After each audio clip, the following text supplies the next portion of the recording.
பண்ணி ஒரு out side of ஸ்ட்ரீக்ல பால் வந்து பாருங்க உதறாரு பாருங்க கீப்பர். அந்த மாதிரி ஒரு பால் அது நல்லா வந்து இது என்ன சொல்லுவாங்கன்னா விக்கெட்டை உடைக்கிறேன்னு சொல்லுவாங்க இந்த மாதிரி பவுலர்ஸ் யூஸ்வலா இந்த மாதிரி ஒரு டஃப் விக்கெட்ஸ்ல. ஏன்னா இந்த மாதிரி பவுலர்ஸ்னால மட்டும் தான் அந்த விக்கெட்டை உடைக்க முடியும். சீம்ல நல்லா பால் போட முடியும். பாருங்க நான் சொன்ன மாதிரி அங்க பாரு இன்ஸ்பெக்ட் பண்றாங்க. சோ அந்த விக்கெட் உடைஞ்சிருக்கும். சோ அத கண்டிப்பா பேட்டை வச்சு தட்டுவாங்க. தென் இந்த விக்கெட் உடைக்கிறது யாருக்கு அட்வான்டேஜ்னு பாத்தீங்கன்னா செகண்டா பவுல் பண்ற டீமுக்கு வந்து ரொம்பவே அட்வான்டேஜ். பட் மது வந்து அந்த ரைட் லென்ஸ் போடுறாருன்னு நான் சொல்லணும். மது விக்கெட் உடைக்காம போட்டாலும் அவங்க டீமுக்கு அட்வான்டேஜ் இருக்கு. மது ஆர்டிஸ்ட் பெஸ்ட் அப்படின்றது கண்டிப்பா சொல்லியே ஆகணும். பிகாஸ் நீங்க சொன்ன மாதிரி 3.5 ஓவர்ஸ்.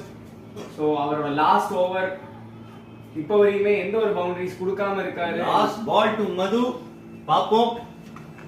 ரொம்ப சேஃபா போட்டிருக்காரு பால. பவுண்டரி இல்லாம ஸ்பெல்ல முடிக்கிறாரு.